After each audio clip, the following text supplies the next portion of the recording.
Hello Leo, Sun, Moon Rising and Venus Signs. Kamusta kayo?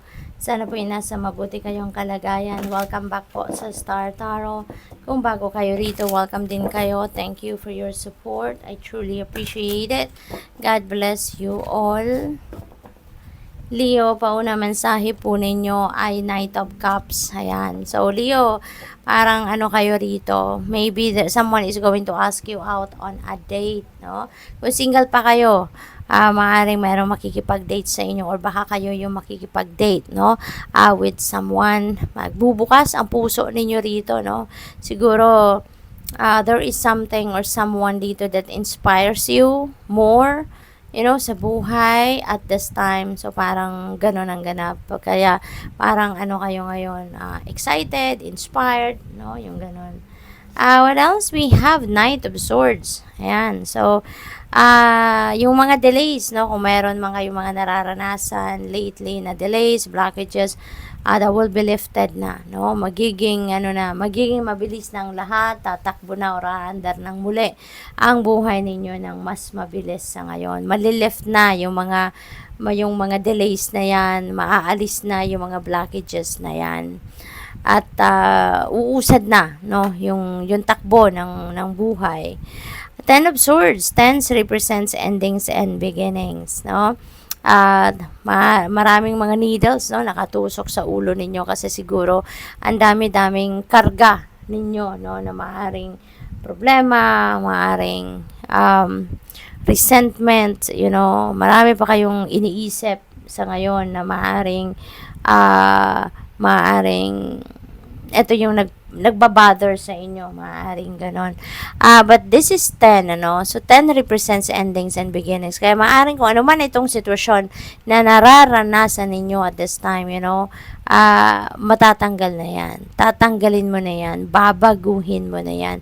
You're going to cut the cords between you and whatever that is na nagbabother sa iyo, whatever that is na nagpapagulo ng isipan mo, whatever that is na nagpapabigat ng inyong dalahin. You are going to put an end to that, no? Meron ditong araw, no? So yung araw parang sumisikat or nagliliwanag, it's going to shed light on you, no? Lalo na sa kung ano man ang sitwasyon na to na nagpapahirap sa inyo, nagpapasakit ng ulo ninyo, yung gano'n, nagpapa-stress sa inyo.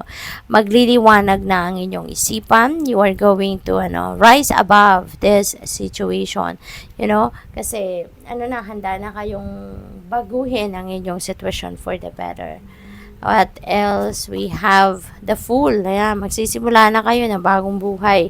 Magsisimula kayo ng bagong venture, bagong chapter, bagong experience, no? Sa buhay ninyo sa ngayon. This is a fresh start sa buhay ninyo. Kaya, saktong-sakto yan, Kung ano itong nagpapagulo ng inyong isipan, nagpapasakit ng ulo ninyo, nagbibigay sa inyo ng stress, you are going to cut the cords, no?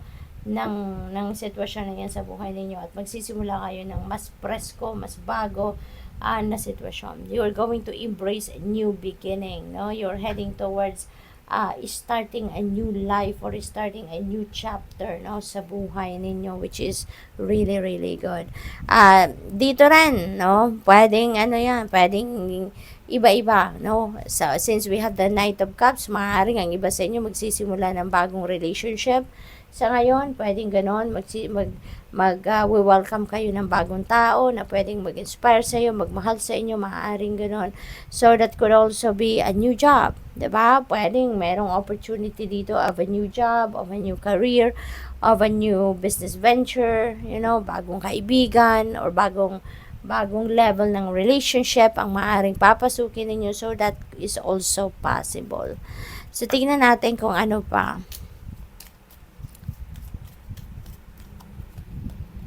We have discovered, look at the early dewdrops before they disappear with the morning sun. Ayan, so, this is yet to be discovered, no? So, maaaring opportunity ito na maaaring nandiyan dyan, pero baka hindi pa ninyo napapansin. Kaya this is a heads up para sa'yo na there is something out there na dapat ninyong tignan, na dapat ninyong i-discoveryhin or dapat ninyong i-consider, no?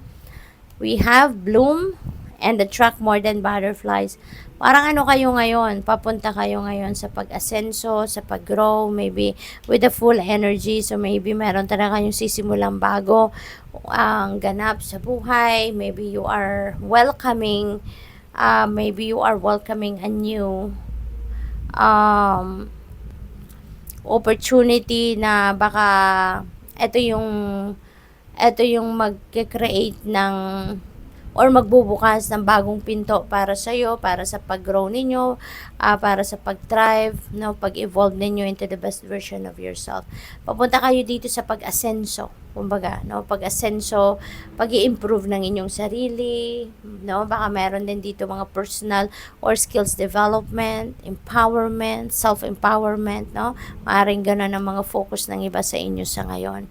Grow, speaking of growth, look at that, mayroon tayong grow. So talagang ano kayo ngayon, Leo, yung parang focus ninyo or isa sa mga focus ninyo ngayon is yung pag-improve siguro ng inyong sarili, pag-improve ng inyong sitwasyon.